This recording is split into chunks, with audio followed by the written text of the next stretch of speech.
Hello and welcome to the COLREGS Navigation Rules of the Road series. You know, when I studied for my captain's license, I really found that there wasn't a lot of material that I could refer to on YouTube for clarity when I was studying the rules. And a lot of the material that I did find was very hard to follow. So I decided to make this series to try to help everyone else that's studying for their captain's license. The goal behind this series is going to be to go through every one of the rules and explain it in terms that's going to be easy for you to understand and to not make you feel lost in the wordage of the rules, which could be quite complicated. As you start to read and go through the rules, they can be very confusing, and oftentimes you might even feel like you have no idea what they're trying to say in the rule. This can be extremely difficult and very frustrating, especially if you're taking e-learning classes like I did and you're not sitting in a regular classroom environment. Having gone through this myself, I completely understand the frustration that this will cause. And my goal is to try to help ease that frustration and really help you understand exactly what the rules are saying and show you examples so you can visualize what they're saying in the rules. So having said that, let's go ahead and jump into rule number 1. Rule 1A states that these rules shall apply to all vessels upon the high seas and in all waters connected therewith navigable by seagoing vessels. So what this means is anywhere that there's bodies of water, such as rivers, bays, and estuaries that connect to the ocean. An estuary is a body of water where rivers and or streams will connect and then flow into the ocean. The other thing that's important to note is that there are very specific definitions for exactly what a vessel is. Now, obviously, I know what you're thinking.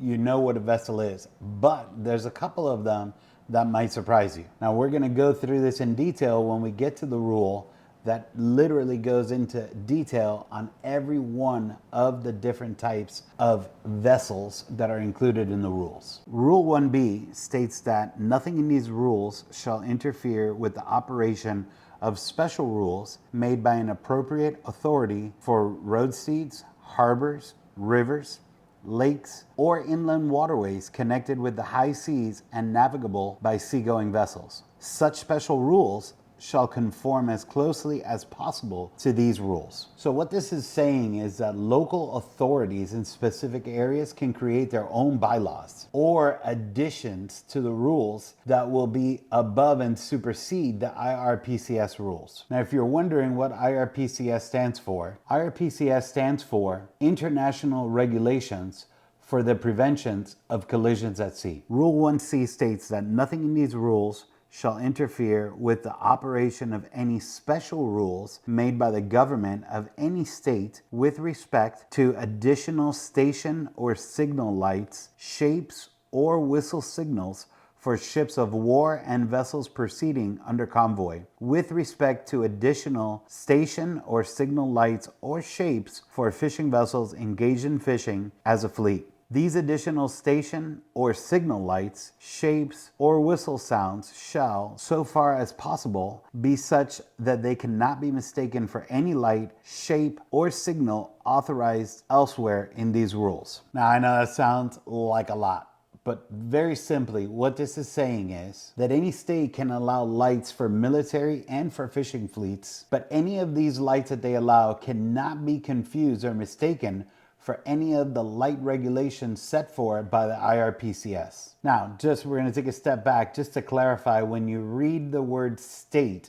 in the IRPCS, they're not referring to a state within the United States. The word state is actually referring to a country or a nation. Now, that's important to understand right now in the beginning because it could create a little bit of confusion as you go forward in the rules. Now, as we get further into the rules, we're going to cover the lights that vessels must display when they're engaged in certain operations. This is going to clear up everything that they're referring to when they're talking about the lights that vessels are displaying. Rule 1D states that traffic separation schemes may be adopted by the organization for the purpose of these rules. So guys, what this means, a traffic separation, is simply exactly what it sounds like. Traffic separation schemes are used to separate lanes in heavy traffic areas of vessels, and they have their own individual set of rules that we're going to get to in a later rule. Don't worry, you're going to have a lot more clarity on traffic separation schemes once we get to the rule and we dive into it and cover it in detail. For now, just think about a traffic separation scheme as lanes on a highway, where cars are traveling in one direction through the lanes, and on the other side of the highway, cars are traveling in the other direction within lanes. Rule 1E states that whenever the government concerned shall have determined that a vessel of special construction or purpose cannot comply fully with the provisions of any of these rules with respect to the number, position, range, or arc of visibility of lights or shapes, as well as to the disposition and characteristics of sound signaling appliances, such vessel shall comply with such other provisions in regard to the number, position, range, or arc of visibility of lights or shapes, as well as to the disposition and characteristics of sound signaling appliances, as her government shall have determined to be the closest possible compliance with these rules in respect to that vessel. So again, this is another rule that really sounds like a lot. It could be confusing, but let's break it down and I'll explain exactly what it means. So what this means is that if any vessel is built or constructed in such a way that it cannot comply with the rules for the lights and shapes, they would have to get it as close as possible, have a maximum attempt to get the lights and shapes as close to the IRPCS rules as possible. Now don't worry if you're a little bit confused about the lights and shapes that I'm talking about, because there's an entire section dedicated to lights and shapes that we're going to cover to further along in the rules. And once we cover that rule, it's going to create a lot more clarity for you. For now, just think about what this rule means is that if you have a vessel that based on the construction of that vessel cannot comply with the exact location that the lights and shapes have to be displayed, you'll have to do every attempt to get them as close as possible to where they're supposed to be based on the rules. Now, if it still might sound a little bit confusing, the reason why this rule is put into place is to try to ensure that every vessel out there has the same placement or very close to for all of the lights and the shapes. This is going to ensure that every other person on the ocean knows what that vessel is trying to communicate with their lights and their shapes. Think about it for a second like your car. Your brake lights on your car are red, and all cars have brake lights that are red. Now, based on the design and model of the different cars out there on the road, they might not all be located in the exact same spot. But now think about when you're driving on the highway and you see any car of any make and model, when they press the brakes,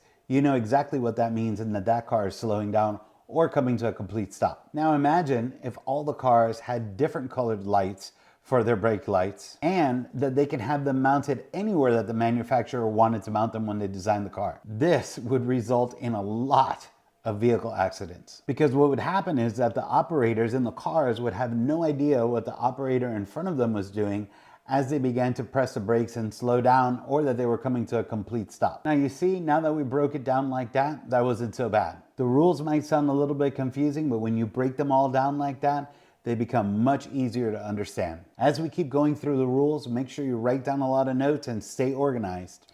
This is going to ensure that you have a lot easier of a time studying for your final exam. Trust me, I know that if I could do it, you could do it. Get that notepad ready, and I'll see you in the next video.